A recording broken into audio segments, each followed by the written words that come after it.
the idea of giving money to government and then giving it to other people is one of the principles of socialism. So is that saying that socialism as a government structure is inherently not God-centered and selfish?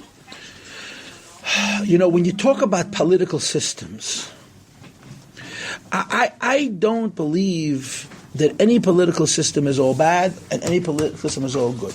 In other words, you're not going to get me to say that according to Torah, one political system is better than another. According to Torah, there is good and evil. And there is good and evil in everything. There is a lot of evil in communism, in socialism, but there's also a lot of evil in capitalism. There's evil everywhere. And you're asking me as a rabbi. You're not asking me as a politician. Right. If you're asking me as a rabbi, not one system is better than another. The question is which system practically succeeds. What's happened in the last century is that socialism failed. And you know why it failed? It failed because it didn't build the safety nets necessary for it not to become corrupt. In other words, I'm going to say something really, really terrible. Obama centralized. What is the word I'm looking for? He took medical. He's trying to make America into Europe, into Canada, into Australia when it comes to medical services. What's the word? He socialized medicine. So the presumption in people like us, right, conservative Jews, is that he's wrong. I don't know if he's wrong.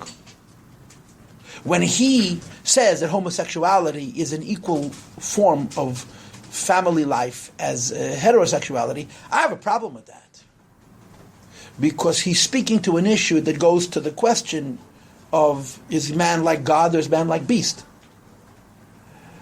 But socioeconomic models, one isn't necessarily better than the other. The fact is, democracy, capitalism worked better than socialism. You know why? Because it was more selfish. And its increased selfishness created built-in defenses. When socialism was created as a model, it was ripe for corruption. Why? Because they didn't plan for corruption. They wanted central government. Central government is very dangerous. You want decentralization of government. So the ideal of people sharing their wealth is a good idea or a bad idea. We'll never know. The experiment failed. The experiment failed not because the philosophy was wrong. First of all, for some reason, socialism decided that there have to be anti-God. What in heaven's name does a socioeconomic philosophy have to do with God or no God? It's such a foolish... it's like they add to the bills, the amendments. Leave God out of it. Why did they have to fight against religion? What would have been wrong with them leaving it alone? And perhaps they would have been more successful had they not fought battles on cultural issues. They should have. It was about a model of power. It was about a model of wealth and the redistribution of wealth. I don't buy into the idea that because I'm a conservative person in my social beliefs, I'm a conservative person in my economic philosophy of life. I don't know about economic philosophy because I'm not an economist. But I'm not buying into that one way is right and the other way is wrong. I don't know.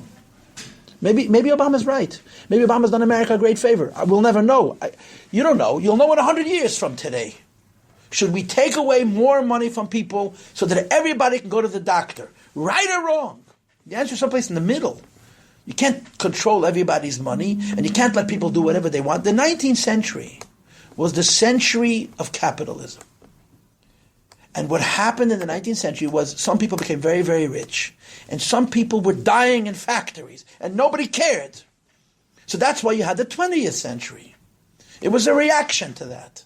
Now, we don't like what the 20th century has produced because, like every revolution, it wasn't only a socioeconomic, it became a cultural revolution. This revolution meant you throw God out the window, you throw religion out the window, you throw away the good with the bad. So people like you and I are wanting the pendulum to swing to the right again, yeah? But what's right and what's wrong? It's so complicated. It's so not simple.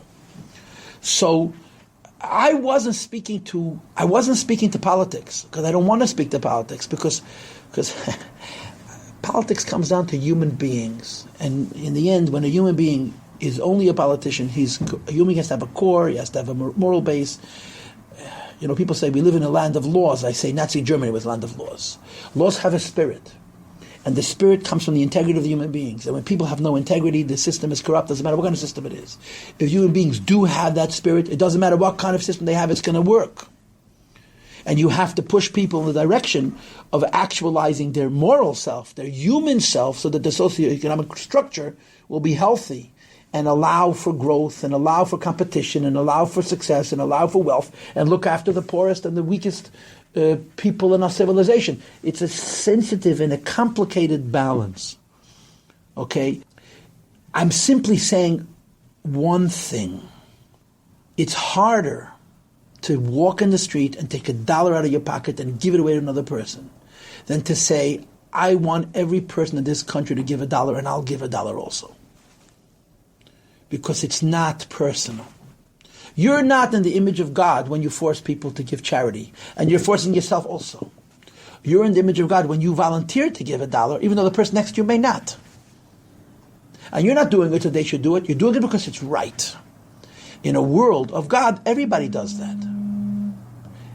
Individually. Not by superimposition, not by governance, not by law. Okay, there we go. That was an interesting conversation. So now you know what I think.